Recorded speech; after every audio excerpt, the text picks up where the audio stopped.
करेंगे जुलाई का जो महीना आने वाला है, किस प्रकार से आप लोगों के लिए आप उसको प्लान कर सकते हो, कौन-कौन से परिवर्तन आपको जुलाई के दौरान अपने जीवन में देखने को मिल सकते हैं।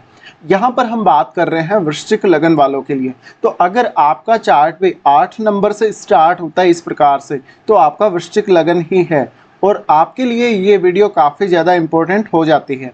यहाँ पे वृश्चिक लगन में जो आपको इस कुंडली में जिस प्रकार से प्लेसमेंट दी हुई है फिलहाल ग्रहों की, वैसी ही कुछ प्लेसमेंट आपको जुलाई महीने के दौरान देखने को मिलेगी। इस प्लेसमेंट पर आगे बात करने से पहले हम सबसे पहले गोचरीय स्थितियों पर बात कर लेते हैं, उसके बाद आगे बढ़ेंगे। तो गोचरीय स्थितियों में अगर हम देखें तो सबसे पहले बात करते हैं सूर्य की। सूर्य 16 जुलाई तक मिथुन राशि में रहने वाले हैं, इसके बाद इनका गोचर कर्क राशि में होगा। बुध 19 जुलाई तक कर्क राशि में गोचर करेंगे, इसके बाद ये सिंह राशि में प्रवेश कर जाएंगे।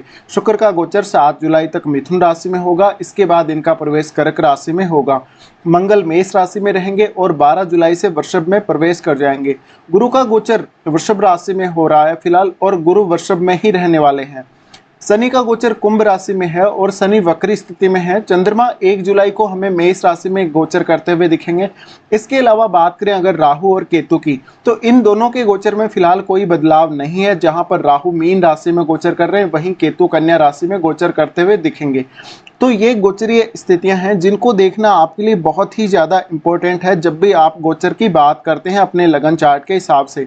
अब हम देख लेते हैं यहाँ पर गोचर का जो परिणाम आने वाला है आप लोगों के लिए, वो गोचर का परिणाम आपको किस प्रकार से देखने को मिल सकता है, यहाँ पर कैसे आप अपनी लाइफ को प्लान कर सकते हैं इस मंथ के दौरान।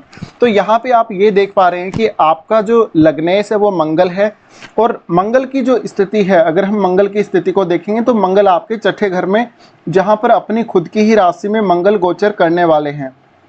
देखिए मंगल की ये स्थिति बहुत ज़्यादा महत्वपूर्ण है क्योंकि आपका जो छठा भाव है वो रोग ऋण शत्रु का और आपकी डेली लाइफ का भाव है। आप अपने आप को कैसे मैनेज करते हैं, अपनी डेली लाइफ के कामों को कैसे आप पूरा करते हैं, ये स्थिति को छठा भाव दिखाता है। और अगर आपका लग्नेश यहीं स्थित है गोचर के दौरान, तो ये निश्चित रूप से आपके लिए काफ़ी ज़्यादा इंपॉर्टेंट हो जाएगा। छठा भाव आपका वर्क प्लेस भी है। वर्क प्लेस होने के साथ साथ यहाँ पर आपके जितने भी सारी जीवन में समस्याएं हैं वो भी यहीं से हम देखते हैं। इस वजह से आपके लिए मंगल का गोचर बेहद खास रहने वाला है। अब मंगल का जो गोचर है 12 जुलाई तक यहाँ पर है मेष राशि में और 12 जुलाई तक की स्थितियों में आप ये समझिए कि किसी के भी साथ आप विवाद करने से बचें। आप अपने कलीग से, अपने बॉस से, इन सब से विवाद करने से बचें। अगर आपका कोई भी पुराना कोई लीगल मैटर चल रहा है, कोई आपके साथ किसी का लड़ाई झगड़ा हुआ है पहले, तो आप उसको सुलझाने की कोशिश करें। इसके अलावा अपनी हेल्थ को लेके भी कॉन्शियस रहें।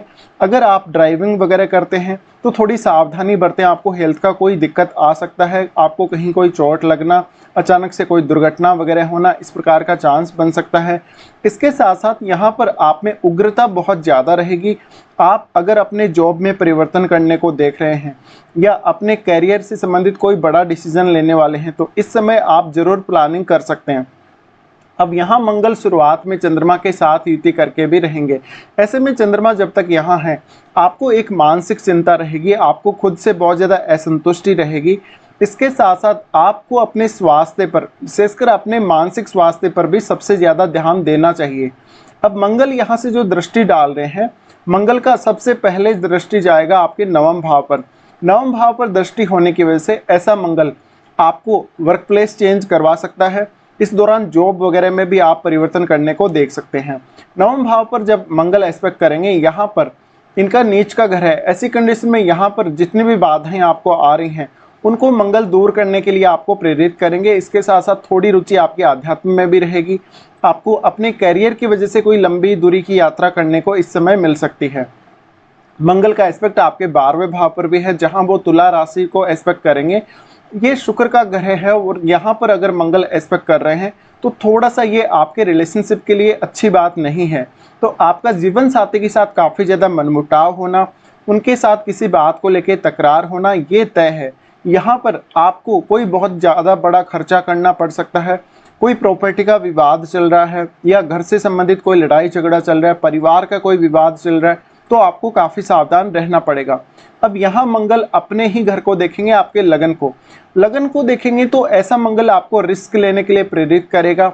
आपको अपने शत्रुओं से लोहा लेने के लिए मंगल काफ़ी ज़्यादा सपोर्ट करेगा। मंगल की ये स्थिति में आप बहुत ज़्यादा एक्टिव रहने वाले हैं और बहुत ज़्यादा उग्र भी रहने वाले हैं। आपको मंगल की एनर्जी को काफ़ी ज़्यादा कंट्रोल करके इस मंथ में चलना पड़ेगा, नहीं तो आपको काफ़ी ज़्यादा समस्याएं आ सकती हैं। तो यहाँ पर सबसे ज़्यादा ज़रूरी है आप अपनी उग्रता को या मंगल की एनर्जी को किस प्रकार से हैंडल करते हैं। इसके बाद यहाँ से मंगल राशि परिवर्तन कर लेंगे और आपके सप्तम भाव में प्रवेश कर जाएंगे। सप्तम भाव में इनका प्रवेश 12 जुलाई से होगा। 12 जुलाई से मंगल के सप्तम भाव में आने से आपके अपने जीवन साथी के साथ रिश्ते बिगड़ने की संभावना बहुत ज़्यादा रहेगी। इस समय अगर आप मैरिज वगैरह कर रहे हैं तो थोड़ी सावधानी बरतें। सामने वाला आपका जो जीवन साथी है उसके साथ किसी भी छोटी से छोटी बात को लेकर भी आपका विवाद उत्पन्न हो सकता है, जो कि बाद में आपको काफ़ी परेशानी दे सकता है। अब यहाँ पर ऑलरेडी क्योंकि गुरु गोचर कर रहे हैं और गुरु के साथ मंगल का युति होगा, गुरु के साथ मंगल का जब युति होगा तो ऐसे में आपका जीवन साथी आपके ऊपर काफ़ी ज़्यादा हावी होने की कोशिश करेगा। आपका जीवन साथी हो सकता है कि अभी तक आपको काफ़ी अच्छे से सपोर्ट कर रहा था, लेकिन अब आपका जीवन साथी आपसे कुछ ज़्यादा ही एक्सपेक्टेशंस रखेगा और वो एक्सपेक्टेशंस पूरी नहीं होंगी।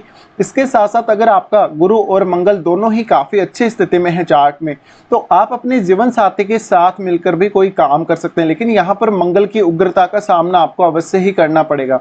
इसके साथ साथ आप अपने जीवन साथी को किसी भी बात के लिए फोर्स ना करें और उनसे कोई बहुत ज़्यादा बड़ी उम्मीद ना लगाएं।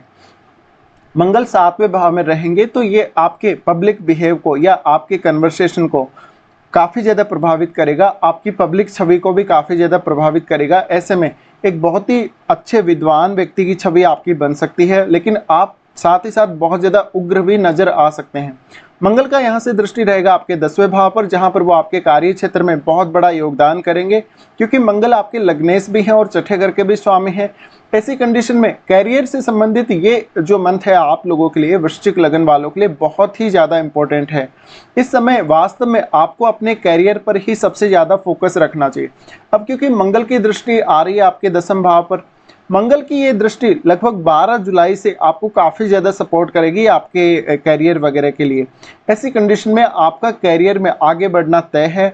आप बहुत ज़्यादा अच्छे से अपने कैरियर को मैनेज कर सकेंगे, अपने डेली के कार्यों को मैनेज कर सकेंगे, लेकिन यहाँ थोड़ा सा मनमुटाव आपका अपने कलीग से, अपने बॉस से होने का यहाँ पर चांसेस रहेगा, तो ये थोड़ा सा आपको देखना है। इसके साथ साथ आप अपने कैरियर के लिए पूरा फोर्स लगा देंगे, अपने आप को न्यौछावर कर देंगे, पूरा डेडिकेशन के साथ आप अपने कैरियर को लेंगे, बहुत ही ज़्यादा सीरियसली अपने कैरियर को आप देखने वाले हैं यहाँ पर। तो कैरियर में ग्रोथ के लिए ये मंथ काफ़ी अच्छा साबित हो सकता है। अब फिर मंगल का दृष्टि रहेगा आपके लगन पर और आपके दूसरे भाव पर। देखिए, लगन पर जब पूर्ण रूप से यहाँ दृष्टि डालेंगे मंगल, तो ऐसी कंडीशन में स्वास्थ्य के लिए ये बहुत ज़्यादा अच्छा है, लेकिन फिर भी आप में उग्रता उत्पन्न करेंगे, जिससे आपके कुछ लोगों के साथ रिश्ते बिगड़ भी सकते हैं, या आप बहुत ज़्यादा उग्र होकर बिहेव करेंगे, जिससे आपका इमेज खराब हो सकता है कभी कभी। तो मंगल यहाँ पर आपके चार्ट में कितनी अच्छी कंडीशन में है, कितने स्ट्रॉन्ग हैं, ये देखना बहुत अहम है।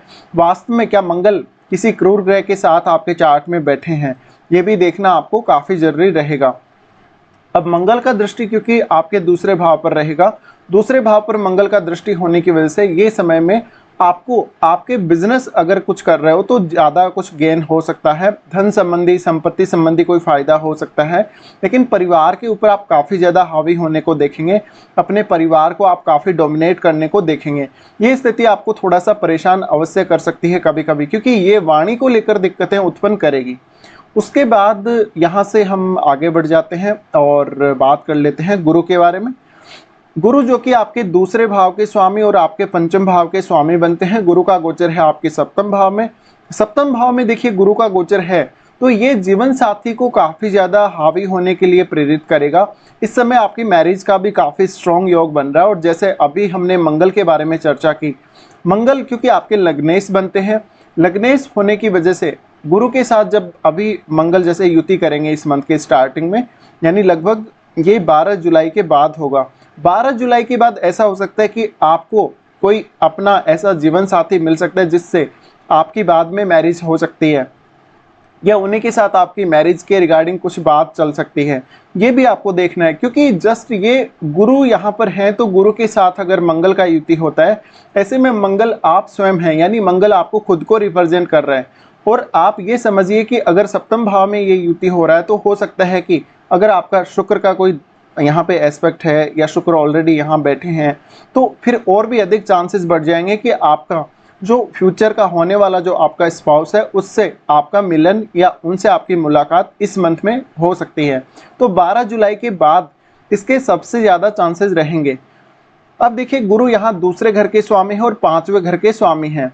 यहाँ पर अगर आपका कोई भी बिजनेस है, आपका कोई भी ऐसा काम है जो कि फाइनेंस से रिलेटेड है, टीचिंग से रिलेटेड है या अन्य कोई काम है, तो आपको उसमें बहुत ज़्यादा इनकम होने के चांसेस हैं, धनवृद्धि होने के चांसेस हैं। उस काम की वजह से आपकी रेपुटेशन काफ़ी ज़्यादा बढ़ने के चांसेस हैं। अब यहाँ जो गुरु है वो पंचमेश है। पंचमेश होने की वजह से इस समय आपका पसंद किया हुआ व्यक्ति आपको कोई मिले या आपका कोई फ्रेंड आपको मिले और उसी के साथ आपकी मैरिज की बातें हों, ऐसा भी हो सकता है। तो एक प्रॉपर लव मैरिज या अपनी पसंद की मैरिज के लिए भी इस समय आप विचार अवश्य ही कर सकते हैं। अब गुरु की दृष्टियों की अगर बात करें तो गुरु सबसे पहले देखेंगे आपके 11वें भाव को, जहां पर केतु ट्रांजिट कर रहे हैं। ऐसी कंडीशन में गुरु आपकी हालत कैसी भी हो, चाहे आर्थिक रूप से बहुत ज़्यादा आप मजबूत हैं, चाहे बहुत ज़्यादा कमज़ोर हैं, लेकिन फिर भी आपको एक बहुत अच्छी एडजस्टेबल लाइफ देंगे। यहाँ पर धन संपत्ति को लेकर आपके अंदर कोई बहुत ज़्यादा उत्सुकता ना भी हो तो भी आप एक अच्छा जीवन जीने को देखेंगे और ज़्यादा से ज़्यादा सकारात्मक रहेंगे अपने जीवन में। लेकिन क्योंकि मंगल का गोचर है तो उग्रता भी जरूर रहेगी और किसी भी काम को जल्दी करने की जो क्षमता है वो भी आपके अंदर रहेगी। लेकिन यहाँ पर आपको अपने जो गुरु का जो गोचर हो रहा है उसका पूरा फायदा लेना चाहिए। गुरु रूपी ज्ञान का जो आपको फायदा मिल रहा है उसका पूरा उपयोग आपको करना चाहिए। गुरु का दृष्टि 11वें भाव पर है तो निश्चित रूप से धन के स्रोतों को बढ़ाने वाले होंगे, आपकी इमेज को बहुत अच्छा दिखाने वाले होंगे। गुरु की दृष्टि फिर लगन पर भी है। लगन पर गुरु की दृष्टि है तो देखिए 8 नंबर लगन है आपका, मंगल का लगन है। ऐसे में आप अपने ज्ञान और विवेक का पूरा इस्तेमाल कर सकेंगे, अपनी बुद्धि को आप सही दिशा में डाइवर्ट कर सकेंगे, सही काम में लगा सकेंगे, आप फालतू में समय व्यर्थ नहीं करेंगे। इसके साथ साथ मेन बात यह है कि आप बहुत ज़्यादा फोकस्ड होकर काम करेंगे और कभी कभी आपका जो माइंड है काफ़ी फास्ट भी चलेगा। तो यहाँ पर एक जो गुरु हम ये बोलते हैं कि काफ़ी स्लो मूविंग प्लेनेट है और उस वजह से थोड़ा सा ब्रेक जरूर लगा हुआ रहता है, वो ब्रेक यहाँ पर नहीं रहेगा क्योंकि मंगल का गोचर इनके साथ है और मंगल आपके लग्नेश हैं और मंगल एक बहुत ही फायरी प्लेनेट है। इस वजह से आपको आपके टारगेट को अचीव करने या किसी भी टारगेट को पूरा करने में काफ़ी ज़्यादा सहायता मिल जाएगी।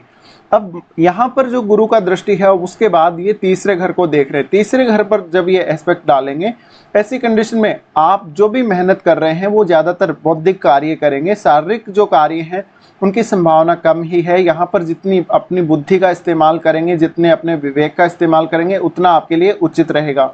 यहाँ पर गुरु का दृष्टि है तो आपको पढ़ने लिखने में मदद मिलेगी, अपने रिश्तेदारों के साथ, भाइयों के साथ, पड़ोसियों के साथ अच्छा रिश्ता बनाने में मदद मिलेगी।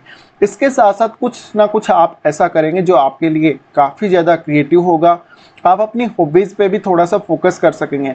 इसके साथ साथ अगर आप एक स्टूडेंट हैं, अगर आप स्टडी वगैरह कर रहे हैं, हायर एजुकेशन वगैरह में हैं या बृहस्पति से रिलेटेड किसी भी फील्ड में काम कर रहे हैं, तो ऐसी कंडीशन में बृहस्पति आपको और भी ज़्यादा आगे बढ़ाने वाले हैं। इसके बाद हम बात करते हैं शनि के बारे में। शनि अभी देखिए वक्री होकर गोचर कर रहे हैं 4th हाउस में। शनि तीसरे घर के भी स्वामी हैं और शनि 4th के भी स्वामी हैं। ऐसी कंडीशन में ये समय ये दिखाता है कि आपके घर के जो भी बचे हुए कार्य हैं, पारिवारिक जो भी मामले हैं, उनमें तेजी आएगी। वहाँ पर आप काफ़ी फास्ट काम करने को देख सकते हैं। यहाँ पर आप अपनी खुद की जो मेहनत है, खुद का जो हार्डवर्क है, अपने परिवार से जुड़े हुए कार्यों के लिए और अपने खुद के सुख के लिए उनको इस्तेमाल करेंगे। तो आपकी क्षमता यहाँ पे इस्तेमाल होगी, आपकी एनर्जी यहाँ पर बहुत ज़्यादा इस्तेमाल होगी। इस समय आपको अपनी फैमिली में किसी भी प्रकार का कार्य हो जो वास्तव में जिसको आप कर सकते हैं या जो आपकी जिम्मेदारी बनती है उसको आप पूरा करने को जरूर देखें। तो शनि का यहाँ पर जो गोचर है काफ़ी अच्छा है क्योंकि शनि अब वक्री स्थिति में है। ऐसे में वो फालतू में आपके कार्यों में रुकावट नहीं डालेंगे। तो हम अपेक्षा यही कर सकते हैं कि अब आपके कार्य काफ़ी तेज़ी से आगे बढ़ सकते हैं। शनि का एस्पेक्ट यहाँ से रहेगा आपके छठे भाव पर, जहाँ पर वो आपकी डेली लाइफ को काफ़ी ज़्यादा स्मूथ बना देंगे, काफ़ी फास्ट बना देंगे। यहाँ पर अगर आपका कोई किसी से विवाद चल रहा है, कोई लीगल मैटर चल रहा है, तो उस केस में भी शनि आपको सपोर्ट करने ही वाले हैं। शनि का एस्पेक्ट आपके 10वें घर पर है, जहाँ पर कार्य क्षेत्र में आने वाली बाधाओं को दूर करेंगे और आपको एक सही रास्ता एक सही डायरेक्शन में शनि आगे बढ़ाएंगे। और पहले का अगर आपने बहुत ज़्यादा मेहनत किया है, हार्ड वर्क किया है, उसका रिजल्ट भी अब आपको शनि देने वाले हैं। इसके साथ साथ अगर हम देखें तो यहाँ पर लगन पर भी शनि का दृष्टि है। लगन पर शनि का दृष्टि होना भी बहुत ज़्यादा अहम है। ऐसे में आप बहुत ज़्यादा अनुशासित होंगे। आप अपनी जो भी जिम्मेदारियां बनती हैं, चाहे घर परिवार के प्रति, चाहे दोस्तों के प्रति या किसी भी अन्य व्यक्ति के प्रति, उनको आप पूरा अवश्य करने को देखेंगे। तो यहाँ पर शनि का गोचर भी आपके लिए बहुत ही ज़्यादा अहम है। आपको शनि को भी इग्नोर बिल्कुल नहीं करना चाहिए। उसके बाद हम आगे बढ़ जाते हैं, बात कर लेते हैं शुक्र के बारे में। शुक्र जो कि 7वें घर और 12वें घर के स्वामी बनते हैं। शुक्र के गोचर को अगर हम लोग देखेंगे तो 7 जुलाई तक इनका गोचर मिथुन राशि में है, यानी आपके 8वें भाव में। 8वें भाव में शुक्र है और शुक्र 7वें के स्वामी है। ये आपके रिलेशनशिप को थोड़ा डिस्टर्ब अवश्य कर सकता है, क्योंकि देखिए 8वां शुक्र है तो कोई ना कोई सीक्रेट रिलेशनशिप है या कोई ना कोई अफेयर है, ऐसा हो सकता है। इसके साथ साथ आपका जो भी काम होगा, चाहे रिसर्च से रिलेटेड काम है, चाहे अकल्ट से रिलेटेड काम है या अन्य कोई ऐसा काम है जो काफ़ी ज़्यादा गोपनीय है, उस काम में आपको ज़्यादा सफलता मिलेगी। अब शुक्र धन लग्जरी को दिखाते हैं। ऐसी कंडीशन में आपको कुछ छुपे हुए स्रोत मिल सकते हैं या किसी से धन लाभ मिल सकता है, प्रॉपर्टी में लाभ मिल सकता है, इन लॉज से काफ़ी सहायता मिल सकती है। इसके अलावा पैतृक संपत्ति में भी आपको फायदा इस समय जरूर मिल सकता है। पर यहाँ शुक्र क्योंकि 7वें घर के स्वामी हैं, ऐसी कंडीशन में जीवन साथी के साथ या तो बहुत ज़्यादा मतभेद होंगे या जीवन साथी की जो फैमिली होगी वो आपको थोड़ा डोमिनेट करेगी आपके जीवन साथी के मामलों से रिलेटेड कामों में। यहाँ पर शुक्र का एस्पेक्ट और सूर्य दोनों का ही एस्पेक्ट आपके 2nd हाउस पर है, जहाँ पर वो आपको काफ़ी अच्छे से सपोर्ट करने को देख रहे हैं।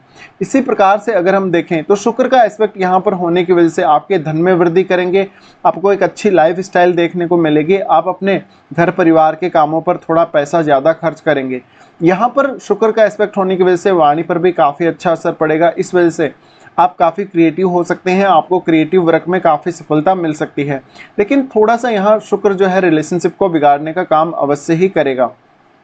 इसके साथ ही शुक्र क्योंकि 12वें घर के स्वामी, 12वें घर के स्वामी होने की वजह से भी आपका रिलेशनशिप थोड़ा सा यहाँ डिस्टर्ब हो सकता है। इसके बाद यहाँ पर शुक्र का राशि परिवर्तन होगा और शुक्र जाएंगे कर्क राशि में। कर्क राशि में 7 जुलाई के बाद इनका प्रवेश होगा। 7 जुलाई के बाद से आप और भी ज़्यादा क्रिएटिव हो जाएंगे। आप अपनी खुद की क्षमता पर ज़्यादा से ज़्यादा ध्यान देंगे, खुद पर ज़्यादा से ज़्यादा फोकस करेंगे। इस समय आप उच्च अध्ययन के लिए विदेश जा सकते हैं।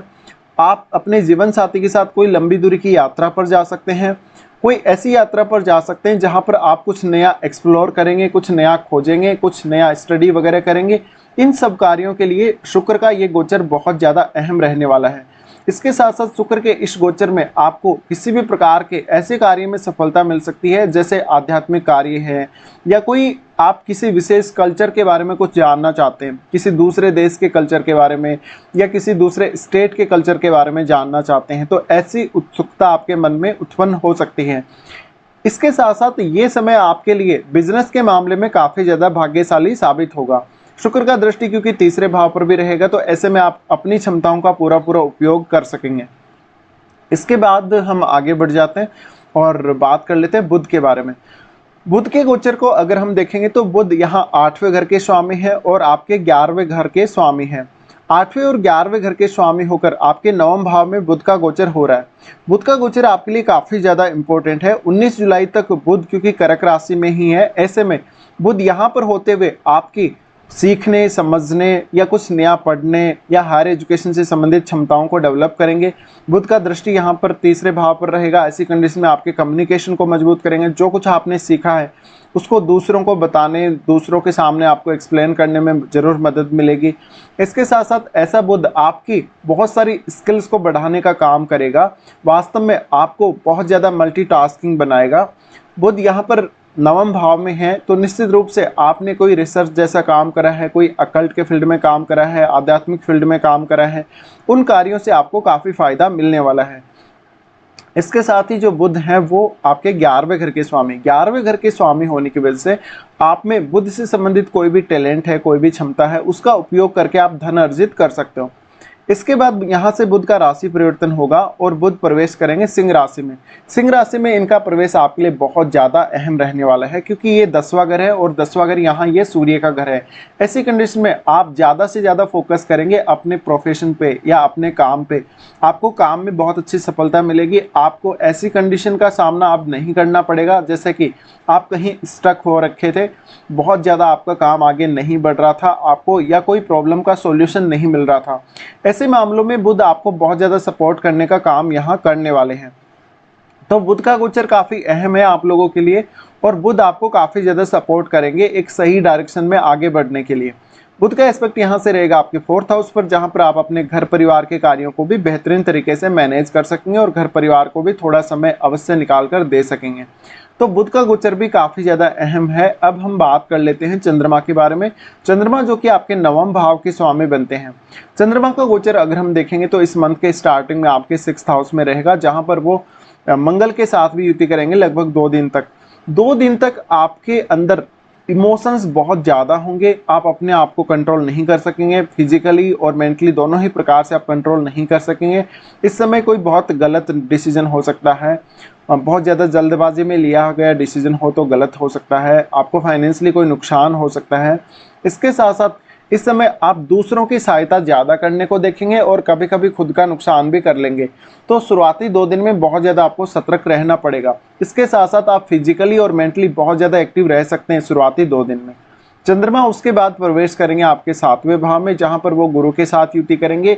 यहाँ चंद्रमा आएंगे तो निश्चित रूप से आपके घूमने फिरने के योग बनेंगे, काफ़ी ज़्यादा यात्रा के संकेत यहाँ मिलेंगे। इसके साथ साथ जीवन साथी से आपको बेहतरीन सपोर्ट की अपेक्षा रहेगी। चंद्रमा यहाँ से आपके लगन को देखेंगे, जहाँ पर चंद्रमा अपनी नीच के घर को देखेंगे। उच्च की कंडीशन में अगर चंद्रमा होंगे तो ये आपके मान सम्मान और प्रतिष्ठा के लिए बहुत ज़्यादा अच्छा है। इसके साथ ही आपको अपने जीवन साथी के साथ या अपने पर्सनल किसी मैटर से कोई लंबी दूरी की यात्रा इस समय करनी पड़ सकती है। चंद्रमा उसके बाद प्रवेश करेंगे आपके 8वें भाव में, जहाँ पर लगभग वो 5-6 तारीख के आसपास रहने वाले हैं। 8वें भाव में चंद्रमा रहेंगे तो ये आपके लिए बेहद अच्छा रहेगा। आप कुछ नया एक्सप्लोर कर सकेंगे, आप अपनी इमेजिनेशन का बहुत अच्छे से इस्तेमाल कर सकेंगे, आप कोई ना कोई नया इनकम सोर्स इस समय खोज सकेंगे। चंद्रमा का यहाँ से दृष्टि रहेगा वाणी स्थान पर, जहाँ पर वो आपकी वाणी को प्रभावित करने का काम करेंगे। इस वजह से आपकी वाणी पर एक अच्छा इम्पैक्ट पड़ेगा, आप अपनी वाणी से दूसरों को प्रभावित करेंगे। इसके साथ साथ आपको कोई ना कोई बड़ा नया इनकम सोर्स मिल सकता है, आपको अपनी माता से भी काफ़ी फायदा होगा। चंद्रमा उसके बाद प्रवेश करेंगे लगभग 8 तारीख के आसपास आपके 9वें भाव में, जहां पर वो अपने खुद के ही घर में होंगे। ऐसा चंद्रमा आपको उच्च शिक्षा में बहुत सपोर्ट करेगा। आपको इधर उधर का अगर आपको ट्रेवल करना है, शॉर्ट ट्रेवल करना है, तो आपको काफ़ी सपोर्ट चंद्रमा से मिलने वाला है। इसके बाद चंद्रमा जाएंगे आपके 10वें घर में, जहां पर वो सूर्य के घर में स्थित होंगे। देखिए, चंद्रमा का 10वें घर में स्थित होना ये आपको कार्य क्षेत्र में हमेशा आगे बढ़ने के लिए प्रेरित करेगा। यहाँ पर आप अपनी स्ट्रॉन्ग विल का परिचय देंगे, आप बहुत ही डेडिकेशन के साथ अपने काम में आगे बढ़ेंगे। अगर आपके चार्ट में चंद्रमा की बहुत ही अच्छी स्थिति है और चंद्रमा के साथ अगर सूर्य जैसा ग्रह बैठा है या मंगल जैसा ग्रह बैठा है, तो ये समय आपके लिए बेहद अच्छा रहेगा और ये मंथ भी पूरा आपके लिए काफ़ी खास रहेगा। तो चंद्रमा का गोचर सिंह राशि में भी आपको काफ़ी ज़्यादा सहयोग करने वाला है, चाहे करियर के मामले ले लें, चाहे अपने डोमेस्टिक मामले ले लें। उसके बाद हम सूर्य की बात कर लेते हैं। सूर्य जो कि आपके 10वें घर के स्वामी बनते हैं। सूर्य आपके चार्ट में अगर देखा जाए तो 8वें घर में फिलहाल गोचर करेंगे। 16 जुलाई तक इनका ये गोचर रहेगा मिथुन राशि में। मिथुन राशि का सूर्य रहेगा, ये आपके ससुराल पक्ष वाले भाव में है। यहाँ शुक्र भी कुछ समय तक साथ रहेंगे, लगभग 7 जुलाई तक। 7 जुलाई तक की स्थिति में आपको बड़ा धन लाभ कहीं से मिल सकता है, कोई प्रॉपर्टी वगैरह में लाभ मिल सकता है। यहाँ सूर्य हैं तो निश्चित रूप से आप कोई ऐसे कार्य में संलग्न हैं जो बहुत ज़्यादा गोपनीय है, जिसमें बहुत ज़्यादा प्राइवेसी रखनी पड़ती है, जो बहुत ज़्यादा कॉन्फिडेंशियल है। तो ऐसे मामलों में आपको ज़्यादा सफलता मिल सकती है। अगर आप 8वें भाव से संबंधित कोई भी ऐसा काम कर रहे हैं जिसका संबंध आपके प्रोफेशन से है, तो आप बेहतरीन तरीके से उस काम को अंजाम दे सकते हैं। ऐसा सूर्य आपके धन को बढ़ाने का काम करेगा, आपकी समझ को बढ़ाने का काम करेगा, आपके माइंड को आप बहुत ज़्यादा डीप लेकर जा सकेंगे। इसके साथ ही कोई भी फैसला जो आपको आपके करियर से संबंधित अगर करना हो, तो इस समय आपको बहुत गहराई से सोचना पड़ेगा और काफ़ी अपने आप को समय भी देना होगा। उसके बाद सूर्य यहाँ से क्योंकि वो दूसरे घर को देख रहे हैं तो सेकंड हाउस को काफ़ी मजबूत करेंगे, यहाँ पर वाणी पर भी अच्छा इम्पैक्ट डालेंगे। सूर्य उसके बाद चेंज होंगे और आपके नवम भाव में चले जाएंगे, जहां पर ये इनका गोचर 16 जुलाई के बाद ही होगा। 16 जुलाई के बाद लगभग आप ये समझ सकते हैं कि अपने करियर की वजह से कोई लंबी दूरी की यात्रा आप लोग कर सकते हो। इस समय करियर के मामलों में आप काफ़ी भाग्यशाली साबित होंगे।